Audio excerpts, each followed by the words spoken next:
30/3/2026 இன்று தெய்வத்திரு சி. கருணாநிதி ஐயா அவர்களின் 3ஆம் ஆண்டு நினைவு நாளை முன்னிட்டு நமது அன்பின் வம்சம் அறக்கட்டளை சேக்குவாரா அன்பு ஆதரவற்றோர் குழந்தைகள் மற்றும் முதியோர் இல்லத்திற்கு மதிய உணவும், எழுச்சித்தளிர் சிறப்பு பள்ளி மாணவர்களுக்கு காலை உணவும் வழங்கினார்கள்.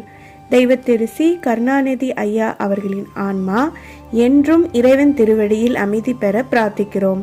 நினைவில் வாழும் திரு க. கவியரசு, திரு க. நாவரசன் மற்றும் குடும்பத்தினர், அவர்களும் அவர்கள் குடும்பத்தாரும் எல்லா செல்வங்களும் பெற்று சீரும் சிறப்புமாக பல்லாண்டு மகிழ்ச்சியாக வாழ இறைவனை வேண்டி வணங்குகிறோம். உணவு வழங்கியதற்கு எங்கள் நெஞ்சம் கனிந்த நன்றிகள். இன்று தெய்வத்திரு கருணாநிதி அவர்களின் நினைவு நாள் அனுசரிக்கப்படுகிறது. நினைவு நாளை முன்னிட்டு நமது எழுச்சித்தளிர் சிறப்பு பள்ளி மாணவர்களுக்கு காலை உணவு வழங்கியதற்கு நன்றியை தெரிவித்துக் கொள்கிறோம். அவர்களும் அவர்கள் குடும்பத்தாரும் எல்லா செல்வமும் பெற்று ஆரோக்கியமும் பெற்று நீடூடி வாழ இறைவனை வேண்டி வணங்குகிறோம்.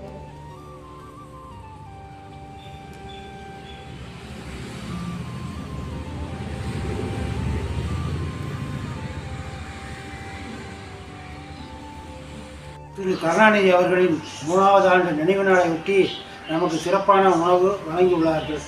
அவர்கள் ஆத்மா சாந்தி அடையவும், அவர்கள் குடும்பம் முன்னேற்றம் அடையவும் எல்லாம் வல்ல இறைவனை பிரார்த்திக்கின்றோம். இப்படிக்கு அன்பின் வம்சம் அறக்கட்டளை.